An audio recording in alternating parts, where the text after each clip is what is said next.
In my past life as a soccer coach, once you win a national championship, everybody wants to come play for you. Really not true. Once you pay them $25,000 a year in scholarships, everybody wants to come play for you. And parents would always come to me and they'd say, okay, my son or my daughter wants to come play at your university. What is it that we have to do? What are you looking for? And being the Socratic professor that I am, I was, well, what does your son or daughter do? What do they do really well that we'd be interested in? And typically their answers are, well, they've got great vision. They're really good. They can see the entire field. Or my daughter is the fastest player. There's nobody that can beat her. Or my son's got a great left foot or really, really great in the air and can head every ball. I'm like, yeah, not bad. But to be quite honest with you, those are the last things I'm looking for. The most important thing, self-confidence.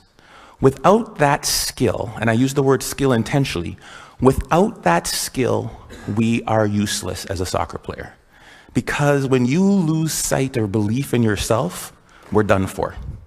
I use the definition of self-confidence to be the ability or the belief to believe in yourself to accomplish any task, no matter the odds, no matter the difficulty, no matter the adversity. The belief that you can accomplish it. Self-confidence. Some of you are saying, great, I don't have it, I'm so shy, I'll never do good. And you start to drag all the way down here. But I use the word skill because I believe it can be trained. And I'll show you a couple of ways in which we do. Hopefully I won't run out of time. I don't use any slides because my speech always goes here, or here, or here. So we'll see which way we get to. The easiest way to build self-confidence. There's no magic button. I can't say, hey, this plane is going down. Who can fly it? Put your hand up. I can. I'm confident. Repetition, repetition, repetition. Right? What does Malcolm Gladwell call it? The 10,000 hour rule? There's no magic button. I recruited a goalie from Colombia, South America one year. Big, tall, 6'3" man. He had hands like stone. I thought he was like Flipper. Every time I throw him the ball, down onto the ground. I was like, oh my God, we're in trouble. Simple solution. Get to the wall, kick a ball against the wall and catch it. Kick the ball against the wall and catch it. His goal was 350 a day for 8 months.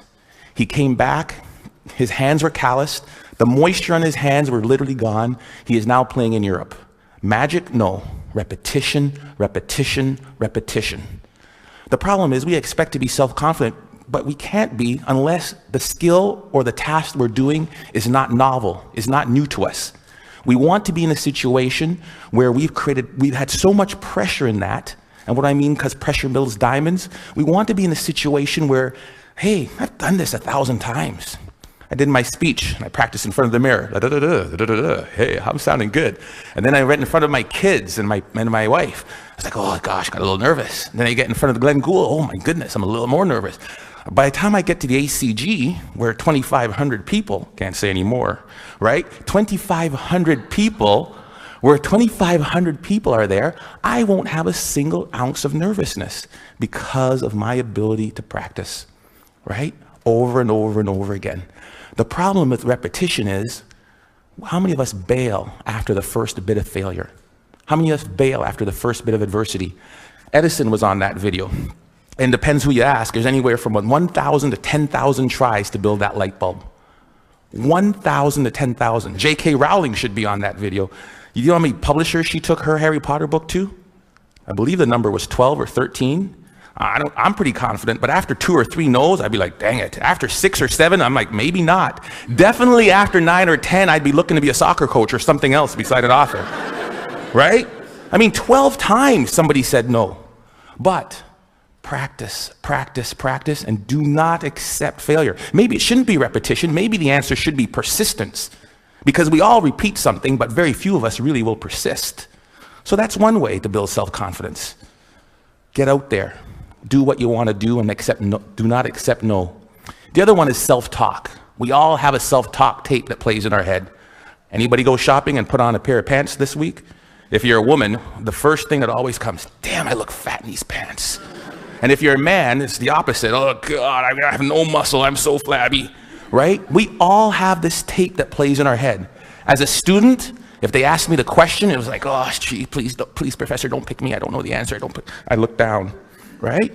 If you're in the, let me tell you something, and the VP of Business Admin is here, so I shouldn't repeat this, but when they hired me as National Athletic Director, I sat in an architect's meeting, and I am about as dumb as a post when it comes to anything to do with numbers and angles. And they're like, the fundibulator valve of the architectural, what do you think, Dr. Joseph? Let me look into that for you and get back to you.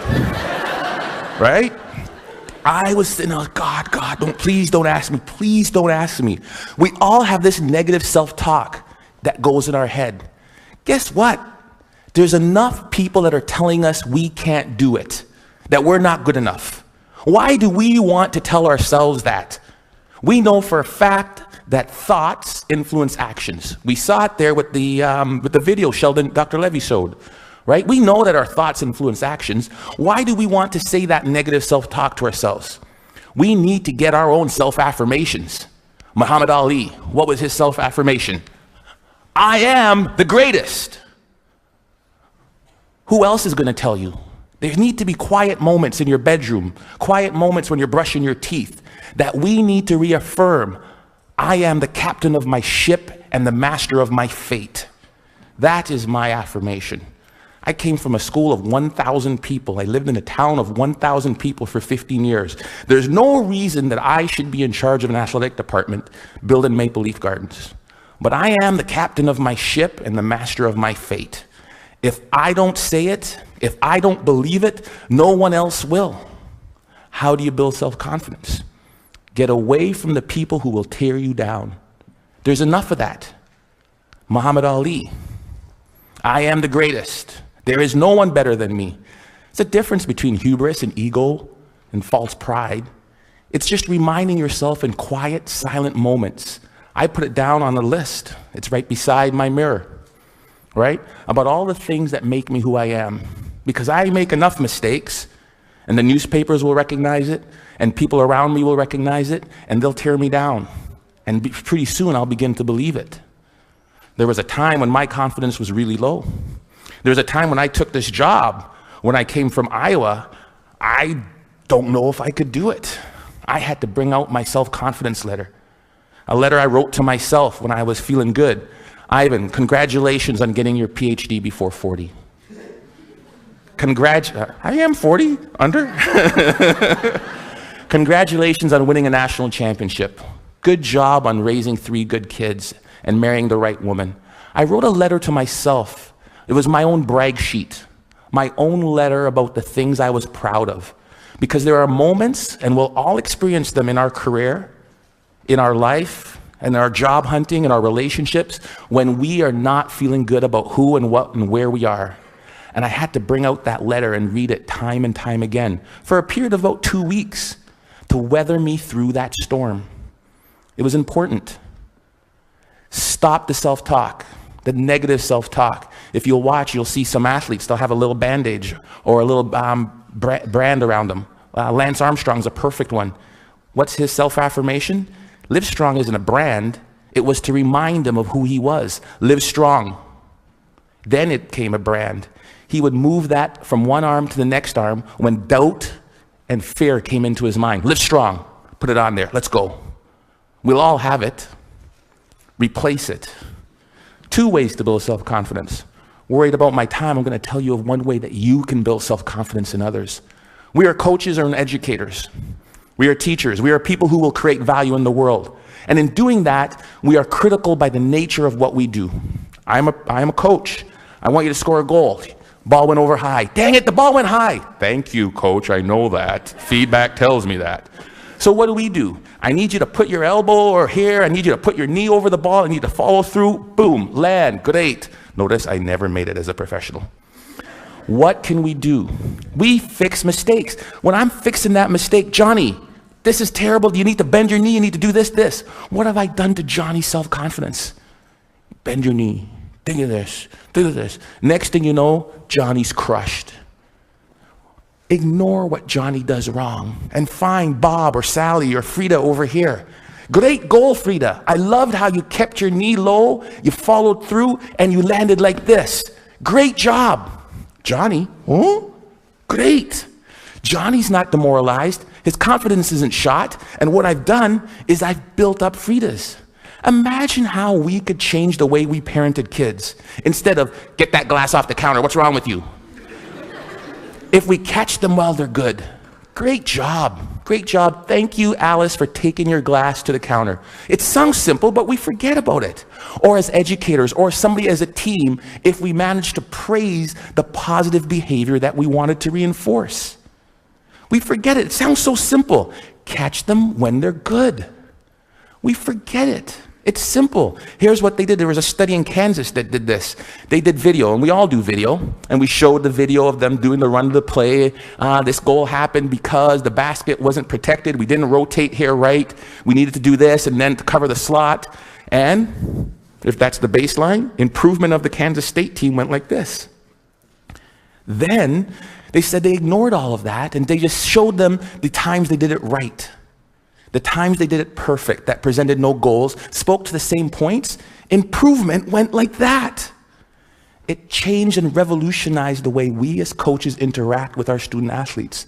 We can apply that to the business world. We can apply that to our student group works. We can apply that to our management teams easily. Catch them when they're good. Last and certainly not least, my son is really good at this. Self-confident people interpret feedback the way they choose to. I asked my son, who is by the far terrible athlete, gets it from his dad. The games, they win 5-0. How was the game? Oh, great. I scored 3 goals. I got 2 assists. I'm like, I did not see him touch the puck. But he has his own perception of how he did. I love it. Right? I'm that guy. I'm like, I remember when I was taking when I met my wife, it was in the Commons. Polly, would you like to go to the movies? Ladies, dingle, dingle, dingle. And she goes, no. I ask her again, because I think that she just hasn't seen me in the right light. Maybe that's not the wrong shirt on, right? Because I'm interpreting that the way I want to interpret it. Finally, I ask her out again. She gives me this one comment, right? Or she sent it through her friend, because that's the way you did it back then. She wouldn't date you unless it was the last person on Earth. The hell was freezing over. There was a small chance we had to save the planet Earth. Some people's like, there's no chance. I'm like, you're saying there's a chance. Right? Because that's how I'm going to interpret it. If I could give you one thing to take from this, it is, no one will believe in you unless you do. Listen to the words of that video. Here's to the crazy ones, the misfits, the rebels, the troublemakers, the round pegs in the square holes. We're supposed to be different, folks. And when people look at us, believe in yourself. Thank you.